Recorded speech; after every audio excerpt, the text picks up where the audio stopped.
This is a revision for Strategic Business Leader for the exam period March-June 2021. And this is the question 1. We have subject, stakeholders, and missions from consultant to the Board of Directors.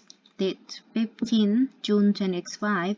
This report assesses NCCP's internal and external stakeholders and recommends how they should be managed.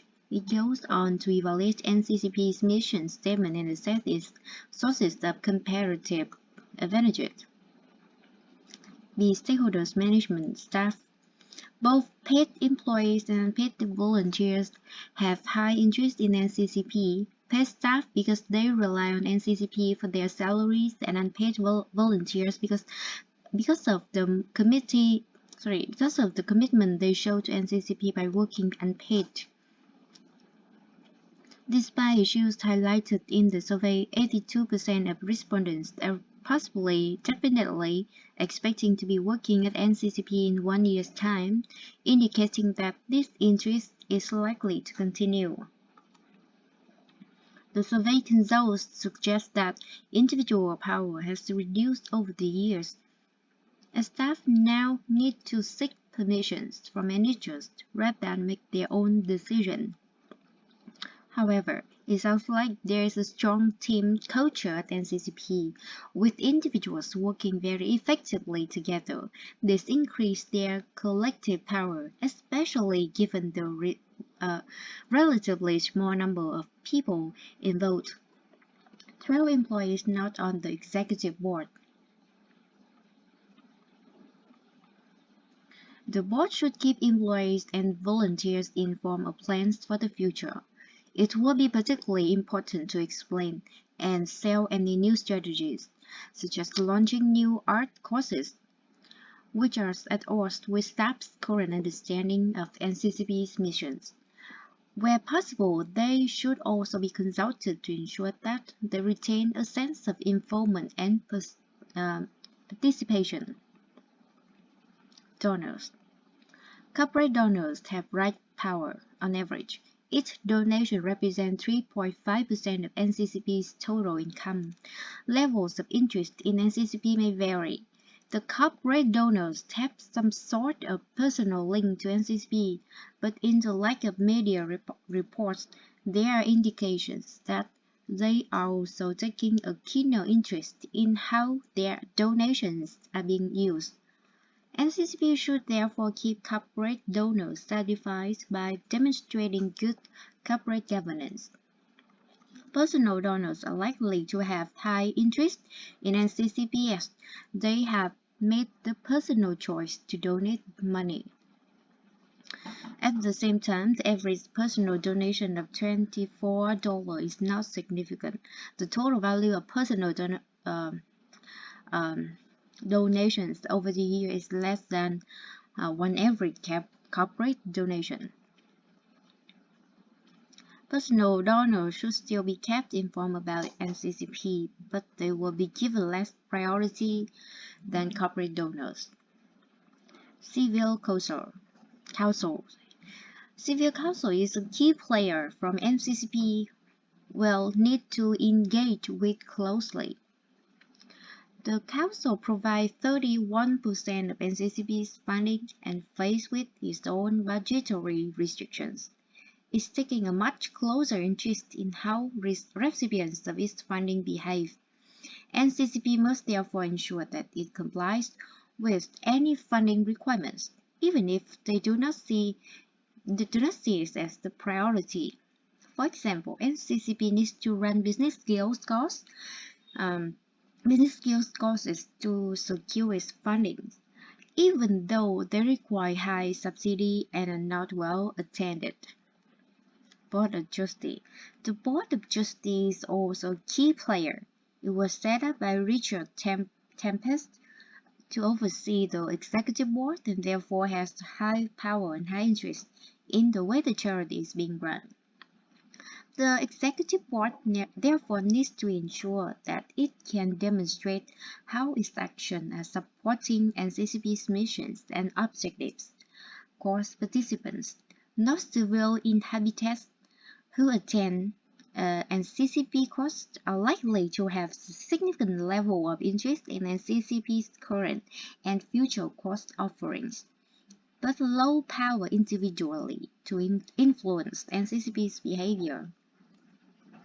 Although NCCP does not need to meet every request from cost participants, it would be sensible to seek feedback from the group as a whole as to what demand might or might not be for future courses. The non-civil community. Members of the non-civil community who do not fall into the categories above are likely to have low power to influence NCCP behavior, and based on the fact they are not currently involved in the charity, relatively low interest.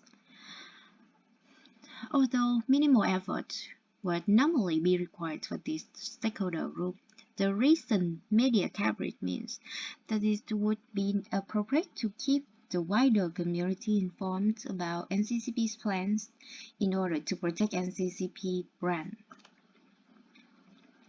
Resources of comparative advantage. NCCP's model is to heavily subsidize the courses which it offers. The objective is to make education affordable for those who would not otherwise have the opportunity. However, the pricing structure does not differentiate between those who can and cannot afford the courses. There is therefore risk that those who can afford to pay the full price for the course benefit from the subsidy to the detriment of those who cannot. NCCP is reliant on council funding and corporate donations to subsidize its courses. The council funding is not executive to NCCP. In fact, more stringent compliance criteria means that NCCP may fall behind in this field. Its corporation donations rely on long-standing relationships which have been nurtured over many years and could be seen as a source of comparative advantage. NCCP is described as well respected for its good value courses and social environment. This reputation would have been a source of competitive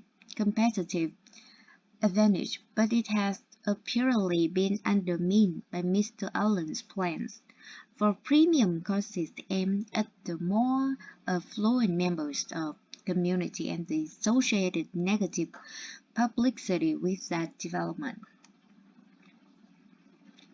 As a service organization, NCCP is reliant on its employees and volunteers to provide good service. An experienced, motivated member of staff is likely to be a key source of comparative advantage. According to Civil Eco, NCCP used to be well respected, which carries with it an implication that is no longer the case. This is reinforced by the staff survey, which reports that 31% of staff are no longer happy to work at NCCP. 1 year ago, this figure is nil. A fall in happiness is likely to undermine level of service as a source of competitive advantage. Although 78% of survey respondents still believe they work effectively, 84% 1 year ago. All this suggests that level of service have not fallen yet, but if staff issues are not addressed, this could become more of a problem. In addition, most educational organizations would seek to differentiate themselves based on the quality of their courses. However, most of NCCP courses are run by freelancers who, by definition, would also be available to any other educational provider. Overall, there is the risk that NCCP gets stuck in the middle. Its ability to secure significant funding, whether through research tempest or severe causal is reducing, and there is nothing to indicate that NCCP is able to add value through efficient processes. Its most influential source of differentiation would be the social dimension, which retain existing participants and attract new ones. However, the disruption caused by the initial risks alienating existing participants, with the result that any social benefits will have to be rebuilt from scratch.